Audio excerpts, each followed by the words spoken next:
YouTube, welcome back to my quarantine diet series. This is episode 7. We are 7 weeks into my diet. Things are going really well still. I think I probably said that almost every episode, but it's true. Just really keeping the positivity going. That's really important. I think that if you're going to do this, you need to be in a positive mindset. You need to be able to, you're always going to have challenges. I saw a really awesome infographic about kind of the pathway to a goal. You know, and like you might start off, like I've been talking about, like discipline versus motivation. You know, you start off like really strong and then like you encounter some challenges and some life stuff, right? And you kind of dip down and you realize, oh crap, like, you know, this is really hard to stay on that, you know, tried and true path. But then you kind of come out of that as you like, you know, combat those challenges. And I think that that's like a huge part of like the path to success, to any goal, whatever it is, not just fat loss, but for anything. You know, it's not linear. I think people think that these things are linear, that change is linear. It's not. It's ever changing, because life, we can't control it. And we're human beings. We can control us. And that's something that I always love to remind people. We can control what we do and our mindset and our energy. Right? We can expel positive energy out, and we can only hope that it will circulate back and return to us in good fortune. But in any journey, there will always be challenges, trials, tribulations, obstacles that we need to be able to work through. And those are really those are such critical moments in our transformations, because they help define who we are as people. So remember that in life, that things are not always going to be cut and dry, black and white. You're going to have these high moments where things are great and you have that motivation and that determination and discipline and you're rip roaring ready to go, but then you will come across a challenge, and it is up to you how you are going to approach that and overcome it. And those will be some of your greatest defining moments as a person, and you'll be able to look back on that and be like, I did that. And I'm sure you'll have help and support from other people. In fact,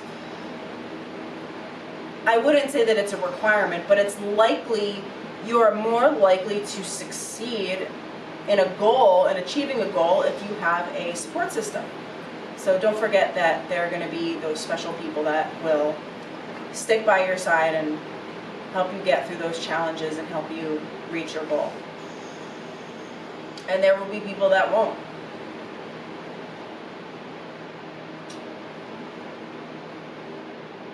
Yeah, we'll leave it there. So this week was awesome. Obviously, still seeing progress. The before and after photos, we're going to do this. My before and after photos, I was actually really surprised because I only had about a pound of overall loss on the scale this past week, but my pictures from the week before to from yesterday, Sunday, is like mind-blowing.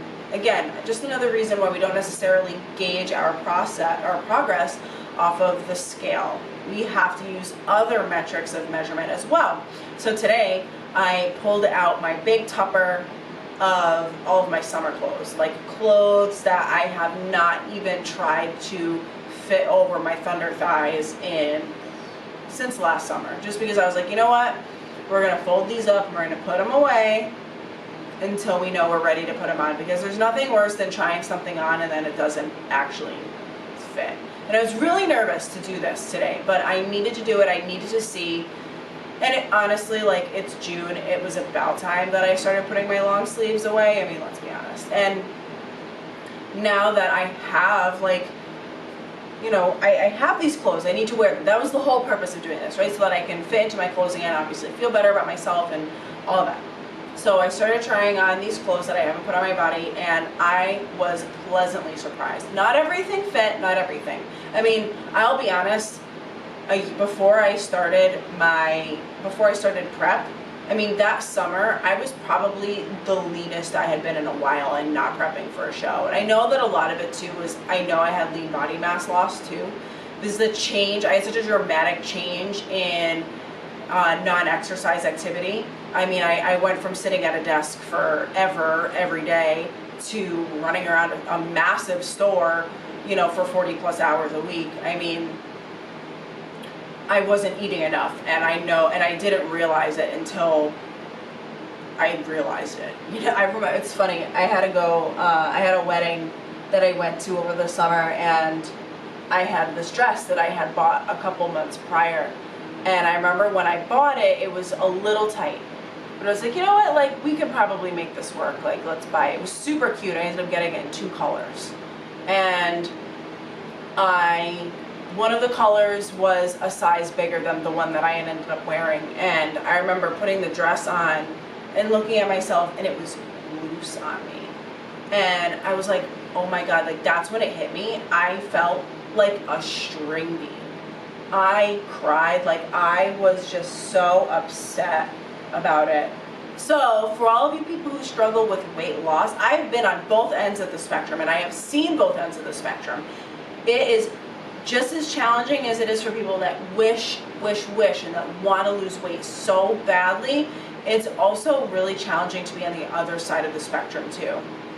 It's hard to want to be able to gain weight and build muscle, or just have a little bit, you know, more meat on your bones, and you feel like you struggle to do that. It's a challenge no matter what, no matter where you're at.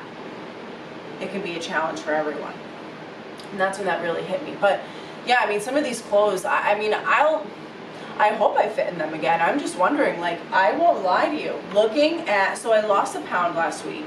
I went from 141.6 to, I believe, 140, I lied, 142.6 to 141.6, roughly around there.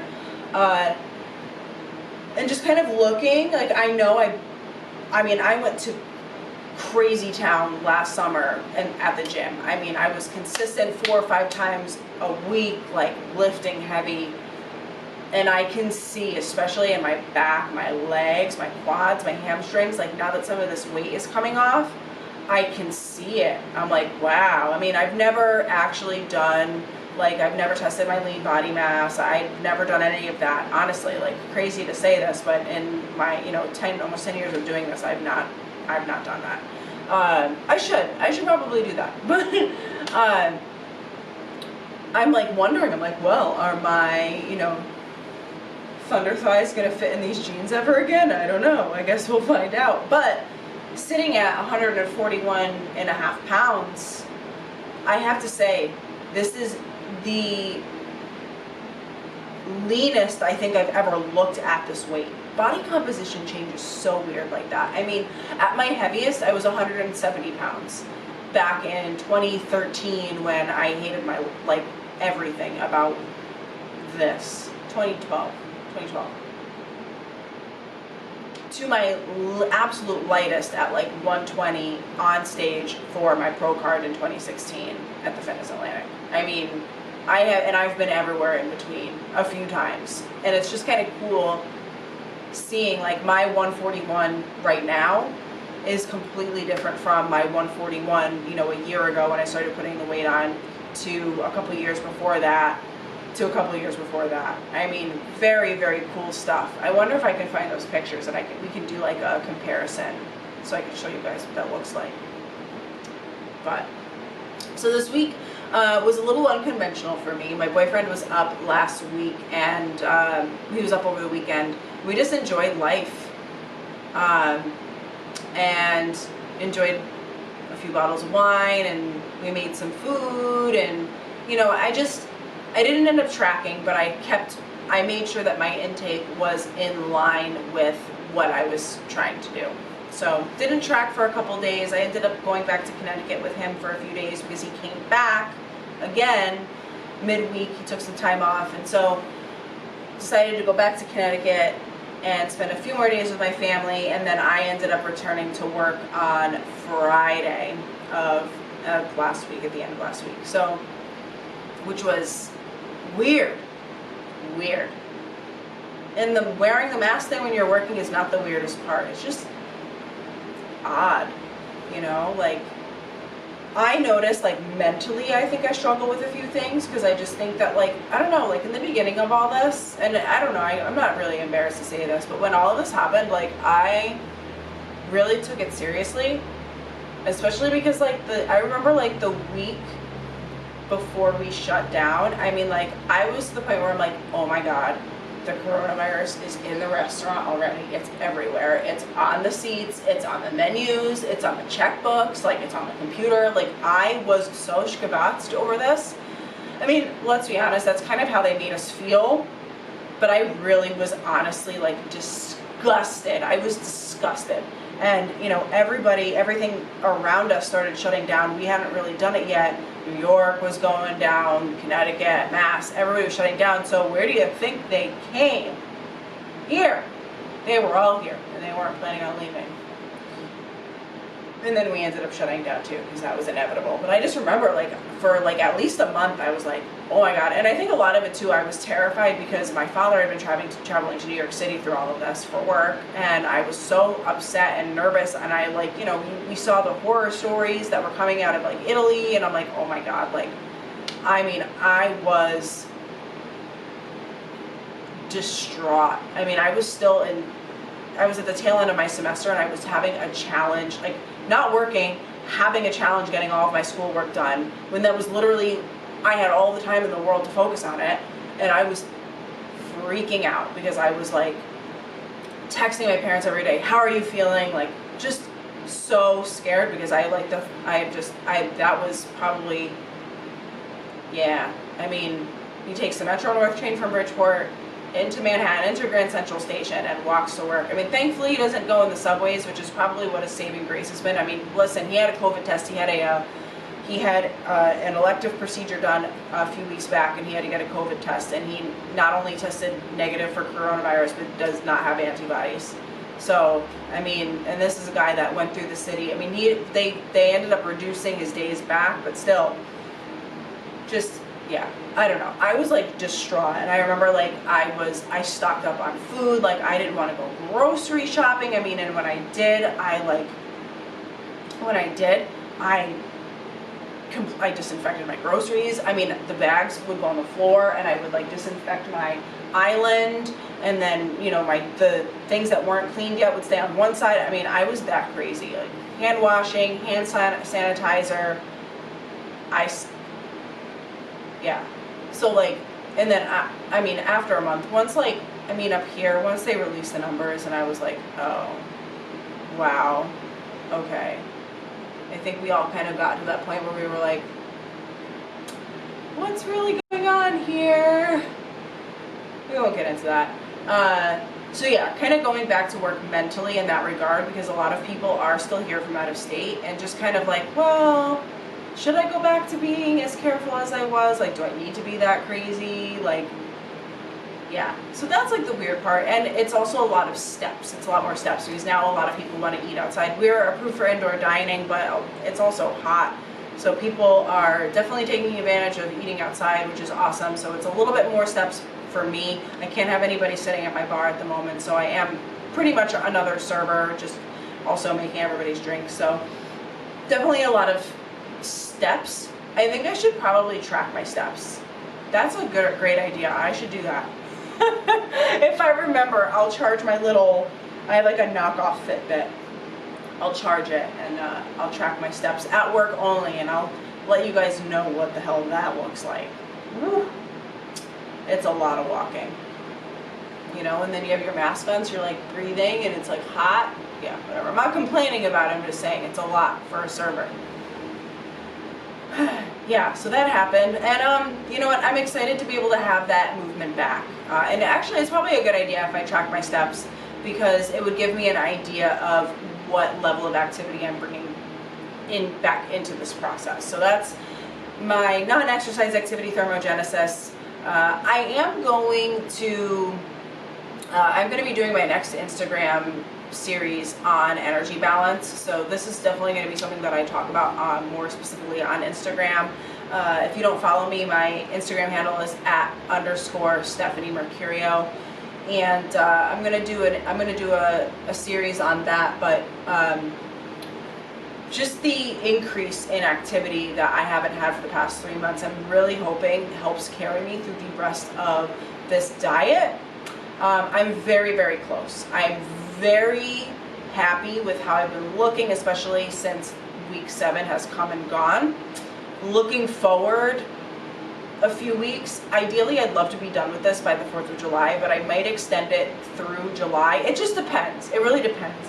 I'm going to be traveling again for the 4th of July. I'm going to go to Connecticut and spend it down there with Matt and my family. And I anticipate, although I won't be there for a full week, I anticipate that I will possibly be ready for another diet break at that point. So just kind of looking ahead strategically and planning for that period of maintenance, and then I might just kind of kick it back again for a couple weeks after that and then assess. But I take it on a week-by-week basis, and again, you know, obviously continue observing how I feel and all of that, all of those factors and whatnot, and you know, I'll ultimately make my decision. And when I'm ready to reverse diet, I will reverse diet, and I'll tell you guys all about how that process works too. Woo. Oh, something else that I haven't talked about on here yet. So a couple of weeks ago, I applied to be part of the Maxim magazine cover contest. I got like an ad on my phone about it and was like, oh, you could win a spread and a cover in Maxim and $25,000. And I was like, why not? I have professional photos. Why not try? I don't know. So you had to like submit 3 pictures of yourself and like a brief like bio about yourself. Very easy application, and within 24 hours I got an email back saying I was accepted. I was like, what? And then all of a sudden, a week after that, you know, I get placed into a group of, I think it was like 20 or 25 girls, or it was a lot. Oh no, it had to have been more than that. Like 25 or 30 girls, and now there's public voting and all of this, and this has been going on for the past month or so, I think now. Yeah, so I'm currently in round 3 at the moment. The round 3 will qualify me for top 10. So I've gotten this far. It's all public voting. My links are on my Facebook and on my Instagram, and you can vote for free via Facebook by logging into your Facebook every day. Or they did partner with Homes for Wounded Warriors, which is a benefit that helps raise money to help renovate homes that make them more accessible for disabled veterans, which is awesome and something that I can absolutely get behind. And so you could also do what's called a warrior vote, and you can donate money to Homes for Wounded Warriors, and whatever denomination that you donate, I will get the equivalent in votes. And they also do like 2-for-1 days where like I'll get, you know, double the amount of votes that you donate and all of that. So it's really cool. I'm really glad that it's also in lieu of a positive fundraiser that I definitely support and can get behind. So that's been going on. So round 3 and round 4, so every Thursday the round ends at 11 p.m. Eastern time, and as I make the cut, the next round immediately starts after that. So this Thursday, I mean, when you guys see this, it'll be the Saturday after, we'll be in round 4. At the moment, I'm in 2nd place, which I'm safe for now. So hopefully I will qualify for top 10, and I'll proceed on to round 4, which will narrow it down to 5 girls per group. So there's a bunch of different groups, apparently. I don't know how many groups there are, but as long as I remain in my 2nd place standing through round 4, I'll qualify for top 5. Then the voting goes on to determine 1st and 2nd place winners of that group. 1st place winners will move on to finals. 2nd place winners will be placed into another group. It's called a wild card round, and compete against all the other 2nd place winners of all the other groups and get weeded out that way. So I don't know, might only have a couple weeks left of this. I will find out. This all kind of happens in early July, so I'll definitely have more information for you guys. But yeah, this is exciting. I've never done anything like this before. I mean, I guess you could say the closest thing that I've ever done to this is competing, and this is obviously not really anything like it, but I'm excited. I won't lie, I'm more excited about the money. I would really, something that I always think about is how I'm going to open my own private practice when I graduate and I'm a certified nutrition specialist and I'm ready to open my own private practice. And I really think that having that chunk of change will definitely help me at least have an initial investment into that. You know, just thinking about a space, and I mean, I still have so much to think about when it comes to a business plan and all of that, and where I'm going to do it and all of that. But I really think that I would feel so much more confident and like prepared if I had that little, you know, little nest egg to have to fall back on for my business. So that's why I'm really doing this, is because I really think that it can help me in the next chapter of my life when I have graduated from the University of Bridgeport with my degree and I'm ready to take my next career step, which is, that's like my big girl career move right there, is having my own private practice. So yeah, so that's been happening too. So yeah, if you guys are feeling generous and would love to help me out, I'll definitely post the link below in the description so you guys can check out my profile and vote for me, which would be amazing, and I would thank you so much for it. Other than that, looking forward to kind of progressing on to week 8 and seeing how things go. Yeah, I'm feeling good. I'm feeling really, really good. You know, trying my clothes on today definitely helped instill some more motivation. You know, discipline shows up for you every day, but sometimes we need that motivation to kind of like, we need it as like a milestone almost. You know, I think motivation is what helps us kind of see how far we've come and how much closer we are to achieving that goal. So I've definitely come to that realization and decision today that that's what motivation is there for. Discipline will help you show up. Motivation is that mile marker that shows you how much closer that you are, and that as a human you can achieve whatever it is that you put your mind, your heart, and your soul into. And I'm going to end it on that, ladies and gentlemen. Thank you so much for watching me today. I will catch you guys next week for episode 8. Take care, guys. Talk to you soon.